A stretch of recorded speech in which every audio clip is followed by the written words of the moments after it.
really, really hard for heroes like the Guinevere and the Paquito here. Still not confirmed where it's going to be going. I like the Valentina choice here. Could be a great pickup, but and again, there's so many good ultimates here from the side of RRQ, which kind of gets you thinking, which one did you pick up, right? Is it going to be the Molina Blitz of the Nana? Is it the I Am Offended? Or is it even the Blazing Duet here of the Claude? I think the What if they Valentina go would still Aurora? be good here. How do you feel about Aurora? Is this a place Kind of hard, though, to go up the Fredrin, though. Yeah, I think I there's prefer the the Valentina. Okay. I prefer the Valentina. I mean, the Aurora is great, though, but it can't burst down the tanky front line here of RQ. So I like this coming out from Burmese Schools. It's kind of going back to what they're known for, and here it is. So is this a... Oh, okay, so it is going to be... Yeah, it's going to be a Roam Guinevere here, and then that's going to be a Baksha in the jungle.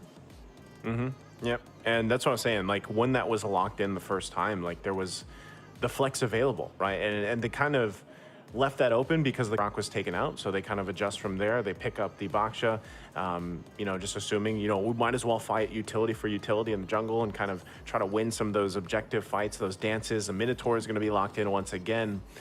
This is very tanky for RQ Hoshi, right? Yeah. And they could find themselves means there. Yep. I was gonna say we are gonna be jumping in too.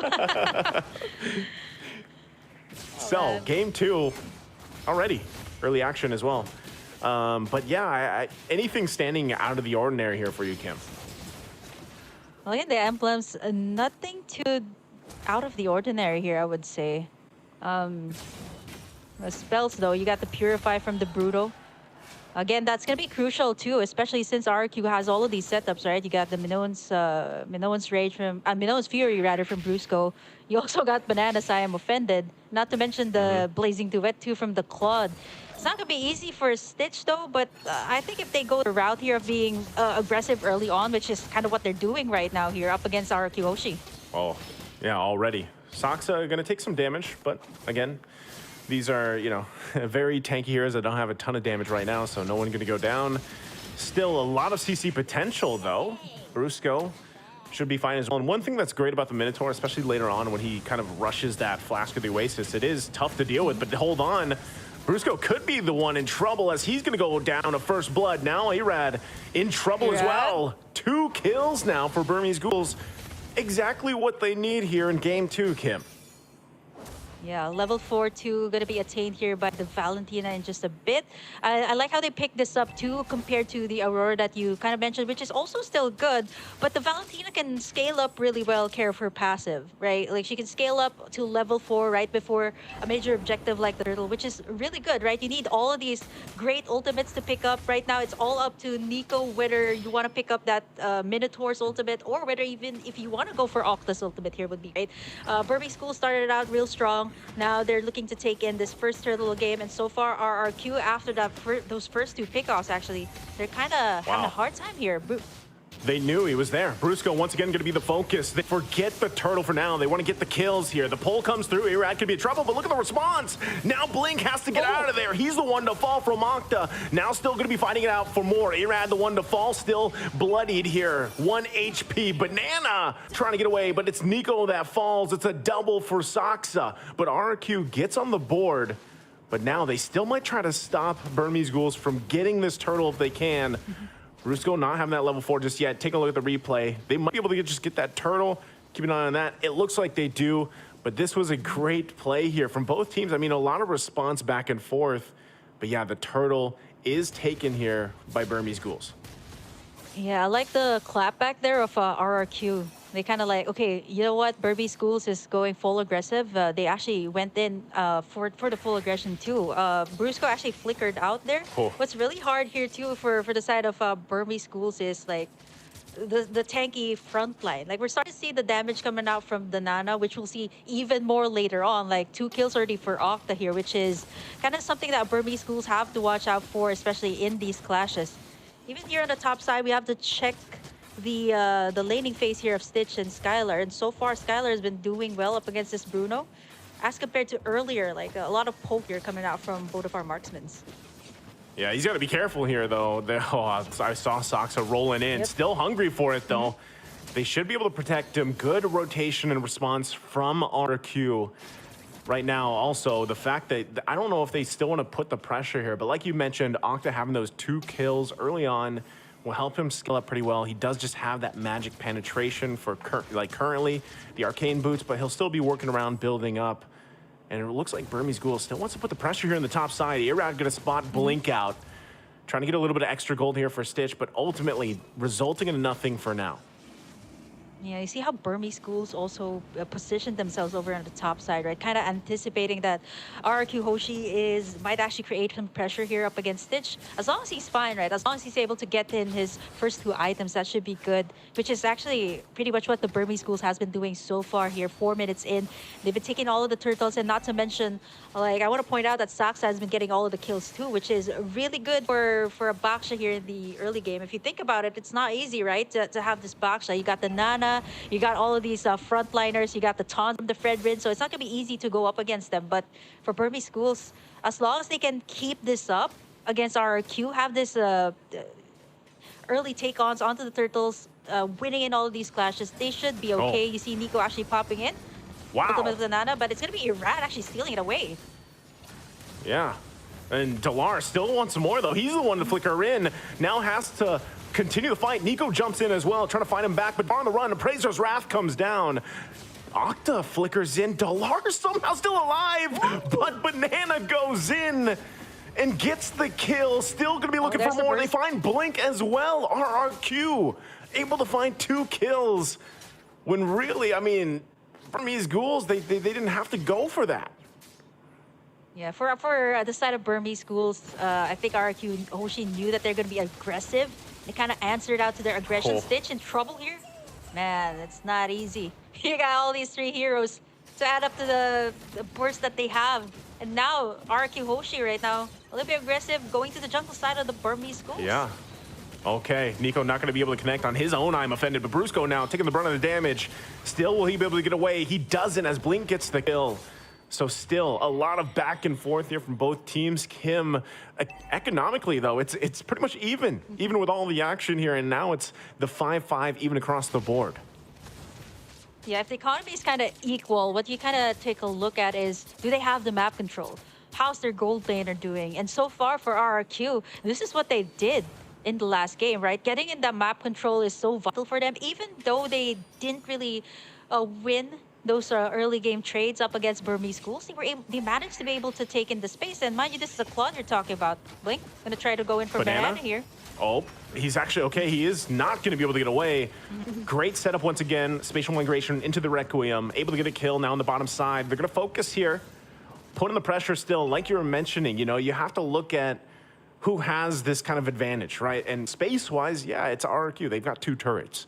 BURMESE Ghouls, though, they don't care right now. And they're going to be making their way to this next objective, the turtle. If they can secure this one, it'll help them just a little bit deal with this. But right now, look at this. RRQ doesn't want to go ahead and just give this away. They want to fight for it and get this positioning. BURMESE Ghouls getting the first turret of the game for themselves here on the top side with Delar doing the work.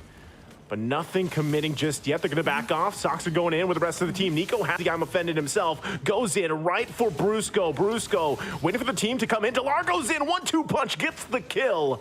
And Brusco out of the picture here. Now down a member. BURMESE Ghouls for the taking for this turtle. Unless RRQ Hoshi can do something. Yeah, like what Delar did there too. He's actually going to recall back to the base after taking in that turret, and joining in the side of BURMESE Ghouls here kind of adds up to the burst damage that they had. Not only do they get it in the form of like Blink here with the Guinevere, but with Delar actually joining in the fights, it's actually pretty good here for BURMESE Ghouls. But Delar also understands that he kind of needs to take back the space that RRQ Hoshi has been taking, and so far he's doing in the split push pretty much what the BURMESE Ghouls has been doing even in the group stage. Here comes the last turtle though. Blink could be in trouble here. Skylar going in with Blazing Duet, gonna force him back. Irad able to get the turtle though off of it. So they're happy with it. Delar able to get the next turret down in the bottom side. So trade at cross-map objectives for now. Was that worth it? Is that the good call for BURMESE Ghouls here, Kim? I think it's a point that Burmese schools kind of understands that RRQ Hoshi, yeah, okay, they've been taking in, they've been winning in all of these team fights so far. So Dilar, I like what he's doing, and this was what he has been doing even in the group stage, right? Creating the space for Burmese schools, and you really need this, especially in the current meta that everybody really loves to go for team fights, and sometimes you don't even notice it. You don't really have that space in the map. It's gonna be harder to go for those team fights, especially like once these turrets are down, you kind of have to send someone back in. So it's going to be like -1 when it comes to the team fight. So not only do you have to join in the team fights, you have to get the map control too here for the side of Burmese schools, which is what Dilar has been doing so far here for the side of Burmese schools. Yep, and with that, right, this the main thing is building up enough time for this thing for Skylar here. Now, once again in the mid lane, they want to go ahead and duke it out. Brusco taking a ton of damage, goes in with a jump, gets the Minoan Fury as well, but look at the backside. Nico's going to be the one to fall, and now Irad holding Stitch back, Blink trying to help him out. Skylar now joining the fight, Appraiser's Wrath going to come down, it's Stitch that falls there in the jungle. So RRQ clapping back, looking for Dilar. He's on the run. Into the jungle he goes. Banana going to stick to him, cancels him out from the dash, and still going. Might even get the kill there in the solo, but also looking at the replay here, look at how this unfolded. Not sure, he's actually still in the chase there, by the way, on the live cam, but what a setup and what a play here from RQ. Oh, they're gonna get him. Burmese schools. It looks like they're getting him. Oh, yep. Dilar, you tried. There it goes. Yep. Well, he was successful though. He was able to take down that second-tier tower there on the bottom side. And if you look at the goal too, like it seems like RRQ Hoshi is managing pretty well up against the Burmese schools here, but it's not that far of a gold lead. It's 1,000, yeah, 1,000 gold lead at least here for the side of RRQ. If they manage to take this Lord, this should be at least a little bit more space for them to take in at least all of the second-tier towers here for Burmese schools. Again, the space for their side, and not to mention, like if you look at Skylar's stats, 203 on this Claude, you saw in that last replay that he was already shredding apart all these tanky front lines that the Burmese schools had with just one Blazing Duet.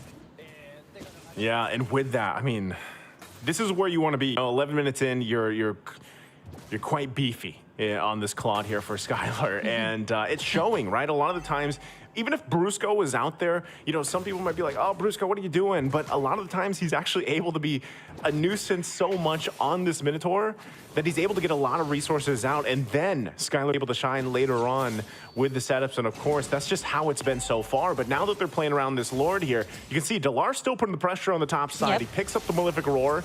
He's gonna go ahead and try to get that, but there's the tier 2 going down in the mid lane. Irad keeping Saksa there at bay. They might want to respond to this. If he still gets to that base, it looks like Skylar is going to go back. Lord is going to get worked on, though, but not the mid turret in the base, half health. Now Dilar might be making his way to cut them off here. Conceal play going to be used as well, but it gets spotted out for now. They don't commit. So again, Dilar is just trying to find what he can here, Kim. Now it seems like this was the same case. Like this Paquito seems to be a staple choice here for the Burmese schools, not only for Dilar. There was also a time in the group stage that this was the thing that Nico has been doing. And taking a look at the items here so far, it is going to be, wow, Skylar at least leading in terms of a gold lead here right now. 9,700, nearing already 10,000. That is way far from what Stitch has. 1-2-0 on the Bruno. He's already gotten that Wind of Nature too, just in case he gets picked off here or gets into like a head-to-head here with Dilar. Having that Wind of Nature is going to be crucial in the team fights. It's going to be clutch, right? That's what that's going to be. And like I said, when Claude gets to this point, you have these 4 specific items locked in. It's really tough to deal with because you also got to catch him, right? The way that he's going to use that BMI to kind of get out of some of these situations.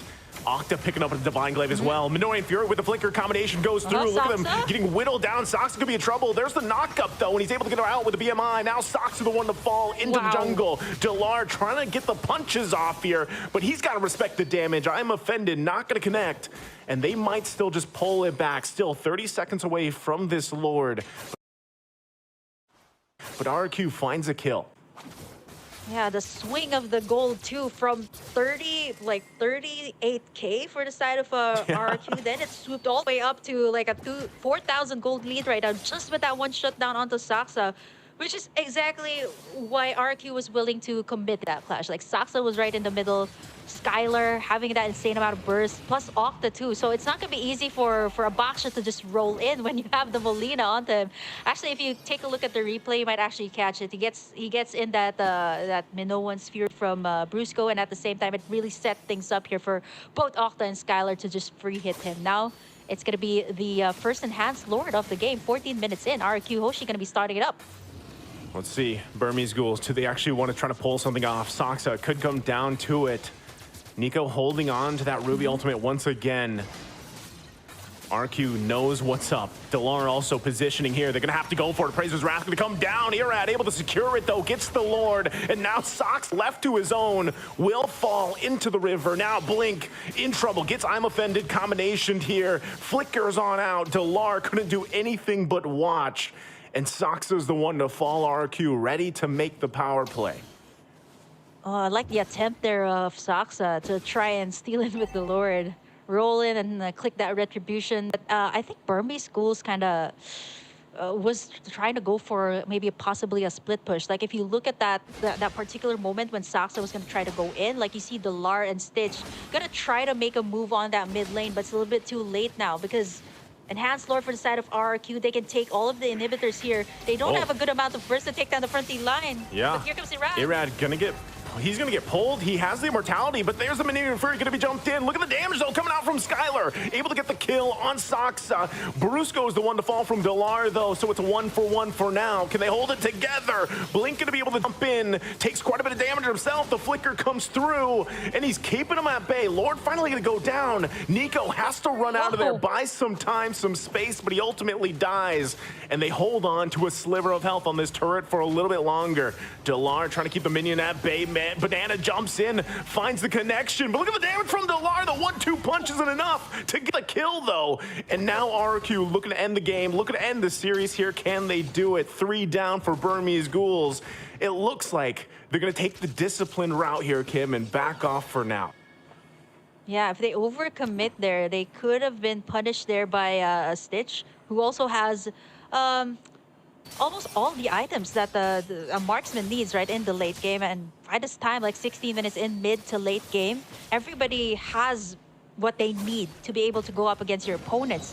But what RRQ Hoshi has here, as compared to Burmese Schools, is the burst damage. You've seen it in the Nana. That was like 2 hits onto Saxa. Yeah. He also has the Athena's shield there. So even that wasn't able to counter it out. And not to mention, I just noticed his emblem here right now. That additional burn that you get when you pop in your skills from that emblem from Okta. So kind of really hard for the tanky frontline here of Burmese Schools. They're going to have to rely on Stitch here and even Blink. Then again, same case from what they had in game number 1. Great solid front line, but no one to kind of answer out to the back line here of RRQ Hoshi because Delar's busy pushing, right? Delar's busy pushing. There's no one to take down the Nana, no one to take down Skylar, who is also very mobile here as a Claude. When you're looking at RRQ Hoshi here, Skylar 3-0-7, Octa 4-0-8, it's tough to deal with, like that kind of damage, because it's kind of like, even if you try to get them down, you have to work through the passive, you have to work through a BMI and a Wind of Nature. Like there's so many things to fall through, not to mention get through that front line, right? The front line, not to mention the peels available with a Ruby or even a Fredrin, right? So this is going to be a Lord most likely going to the hands of RQ once again, unless Burmese Ghouls can do something about it. But even Saxa just trying to get some of this vision. Yeah. Blink waiting patiently as well. Still, Lord less than half health here. They might try to make it a miracle play if they can pull it off. Stitch positioning here is going to be crucial as they approach this. But right now, RQ, yeah, Delar taking a ton of damage. He's kind of out of the picture, so now the numbers in the advantage for RQ, and that's going to be the Lord going in their hands. There's nothing Burmese Ghouls could do with that, considering the fact that Delar had to go back to heal up. Yeah, the presence of mind, too, of like Octa and Skylar, to think that they had their eyes on the Lord. And they were also keeping Delar in check, right? He was trying to go for the mid tower, and RQ Hoshi knows that. They have all the space that they get, so if they actually took Delar down there, that wouldn't have been a big thing. But for RQ Hoshi, right, they've gotten everything secured. They got all these beefy front line to kind of contain that Lord pit. And you see how Skylar was chunking it out real fast, too. So at this point, Everybody has everything that they got to the point that Iran's already chunking up all of the damage. Gets stuck in though. Wow. Irad already taking a ton of damage. Immortality going to be popped. Blink as well. Still has his. Can they pull it off? Look at the damage. Delar going to be taken out really quickly. Skylar on the backside still going. Lord's still going to be up here. They want all the kills before they end the game. It's a triple for Skylar, and they take the series in a sweep, sending Burmese Ghouls out of the tournament. Ooh, to think that we thought that